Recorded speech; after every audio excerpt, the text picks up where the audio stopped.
जब ये ईरान की तरफ से, जरा गौर से सुनिएगा, ये जो ईरान की तरफ से because we believe that Iran and India are friends. हर पाकिस्तानी का दिल दुखता है। ये मैं यकीन से कहती हूँ कि हर पाकिस्तानी का दिल जख्मों से चूर है। महायुद्ध के बीच भारत के लिए एक अच्छी खबर है। हॉर्मुज़ स्ट्रेट से भारत का दूसरा जहाज नंदा देवी भी सुरक्षित बाहर निकल आया है। नाज़रीन, जंग ने बहुत सारे मामलात को सर के बल खड़ा कर दिया है। हमारा भी ख्याल था कि IMF की टीम यहाँ पर आएगी, उसके बाद हमें फेवरेबल रिव्यू देगी, और कल हमारा ख्याल था कि रिव्यू फेवरेबली मुकम्मल हो जाएगा और मामला तय पा जाएंगे। वो नहीं हुआ। उस पर अगर देखें तो हालात खराब से खराब तर हो रहे हैं, क्योंकि देखिए ना, इस तरह अगर होगा, अगर इंडिया ऐसे निकल सकता है तो बाकियों के भी फिर निकल जाएंगे ऐसे। अमेरिका में पेट्रोल और डीजल के दाम 16% बढ़ गए हैं। ऑस्ट्रेलिया में 18%, जर्मनी में 13%, चीन में 10% से ज्यादा तेल के दाम बढ़ गए हैं। हमारे देश भारत में पेट्रोल और डीजल के दाम में कोई बदलाव नहीं हुआ। और अगर हरमूज से हमें ऑयल की फराहमी नहीं होती तो ऑयल की प्राइसेस तो मजीद बढ़ेंगी। अभी तो 55 रुपए इन्होंने बढ़ाए हैं, लेकिन वो मजीद बढ़ा देंगे। भारत अब ईरान, तीनों ममालिक से, तीनों सरहदों पे अगर ताल्लुकात अबतर हैं, हम इन चैलेंजेस का कैसे मुकाबला कर सकते हैं? फिर उससे आपको लगता है कि पाकिस्तान में भी कोई प्रॉब्लम आ सकती है? हमारे यहाँ तो वैसे ही आपको पता है फ्यूल की प्राइस वगैरह बढ़ा दी है, लेकिन क्या इस जंग को अगर ये कहा जाता है, अगर ये 4 वीक्स खिंच गई तो उसमें मतलब हमारा क्या होगा? जय हिंद दोस्तों, very warm welcome to Hindustan special channel. जैसा कि दोस्तों आपने क्लिप में देखा, ईरान की तरफ से भारत के लिए आए एक बड़े बयान से पाकिस्तान जला भुना बैठा है। ईरान के राजदूत मोहम्मद फतली ने कहा है कि भारत हमारा मजबूत मित्र है। उन्होंने ईरान और भारत के बीच गहरे ऐतिहासिक और मित्रतापूर्ण संबंधों पर जोर दिया। मोहम्मद फतली ने कहा कि ईरान और भारत सच्चे मित्र हैं, जिनके क्षेत्रीय हित और आस्थाएं समान हैं। उन्होंने कहा, भारत सरकार ने विभिन्न क्षेत्रों में हमारी सहायता की है।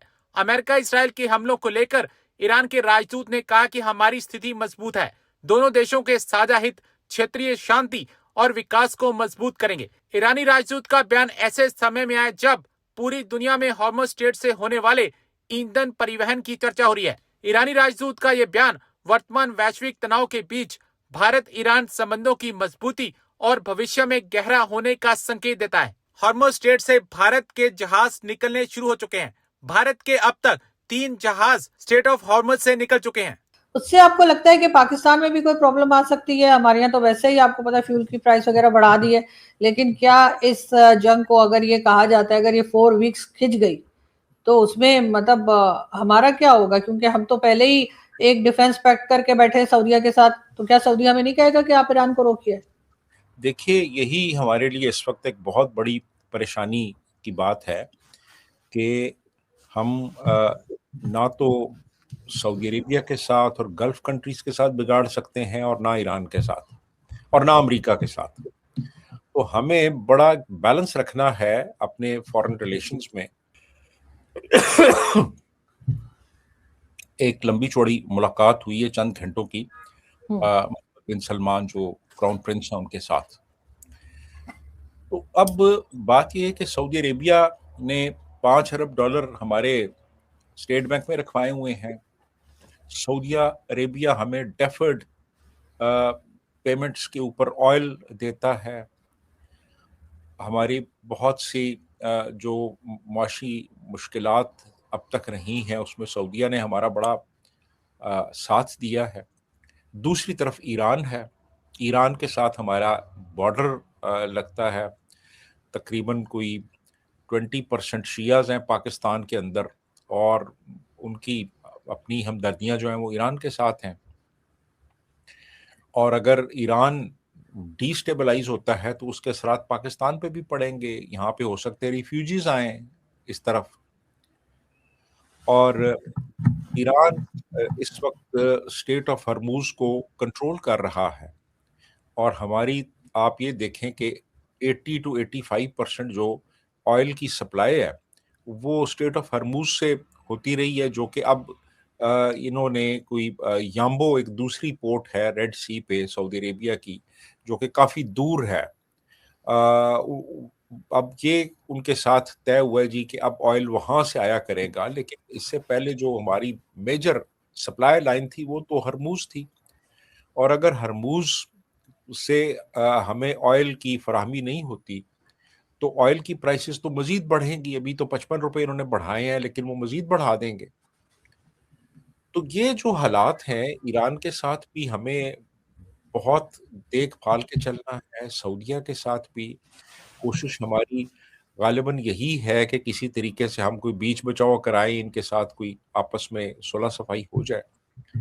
लेकिन ये जो इस वक्त सूरत हाल है, इसमें तो अमेरिका की भी स्टेक्स हैं, इसमें इजराइल की स्टेक्स हैं, इसमें गल्फ कंट्रीज है, ईरान है, और हर कोई अभी तक अपने मौकफ पे डटा हुआ है और बज़ाहिर कोई इम्कान नजर नहीं आ रहा कि कोई रेकन्सिलिएशन होगी। और सूरत हाल दिन ब दिन मजीद बिगड़ती चली जा रही है। आज जो 14वां दिन था, तो बड़ी इंटेंस बॉम्बिंग की गई है ईरान पे, और ईरान के जो पासदारान हैं उन्होंने शहर के अंदर जगह जगह पे पिकेट्स बना लिए हैं, वहाँ पे वो गन्स लेके खड़े हो गए हैं, और उनको ये भी अंदेशा है कि कहीं एक पॉपुलर अपराइजिंग ना हो जाए ईरान के अंदर। तो ये सारी जो सूरत हाल है, ये फिर आप ये देखिए कि जो उनके रहबर जिनको कहते हैं मुज्तबा खामिनाई, उनका भी बयान आ गया है। उन्होंने कहा है जी कि आप कंपनसेट करें जो हमारा लॉस हुआ है, अब तो हम जंग बंद नहीं करेंगे, और हमें गारंटीज दी जाए कि आइंदा ऐसा नहीं होगा, और हमें तस्लीम किया जाए। अब ये शराय, और इस सूरत में हम सीज फायर के लिए तैयार होंगे, अदरवाइज हम तो सीज फायर नहीं करते। और फिर जो ईरान की जो प्रॉक्सीज हैं, हिजबुल्लाह है या इवन हूथीज हैं, या कुछ उनके जो सेल्स हैं वो इराक में भी हैं, सीरिया में भी हैं, लेट से वो भी वो एक्टिवेट कर देते हैं, तो जंग तो फिर वसी पैमाने पे फैल जाएगी ना पूरे मिडिल ईस्ट में। तो सर मिडिल ईस्ट रिस्पॉन्ड करेगा क्या? सर आपको लगता है मिडिल ईस्ट के लोग जो हैं वो रिस्पॉन्ड करेंगे?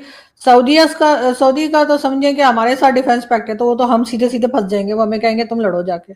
लेकिन बाकी गल्फ कंट्रीज क्या करेंगे? और हमारे लिए भी मुश्किल है कि हम ईरान के साथ पंगे लेते फिरें। जी, हमारे लिए तो बहुत ही मुश्किल है ना इस वक्त, क्योंकि हम तो इकोनॉमिकली बहुत ज़्यादा डिपेंडेंट हैं ये ऑयल की सप्लाई के ऊपर, फिर फॉरेन रिमिटेंसेस के ऊपर जो कि गल्फ कंट्री से आते हैं। हमारा तो एक मेजर जो सोर्स है फॉरेन एक्सचेंज का, वो तो फॉरेन रिमिटेंसेस हैं, जो पाकिस्तानी वहाँ पे काम करते हैं वो पैसे भेजते हैं, यहाँ पे रियाल आते हैं, डॉलर आते हैं, दिरहम आते हैं यहाँ पे।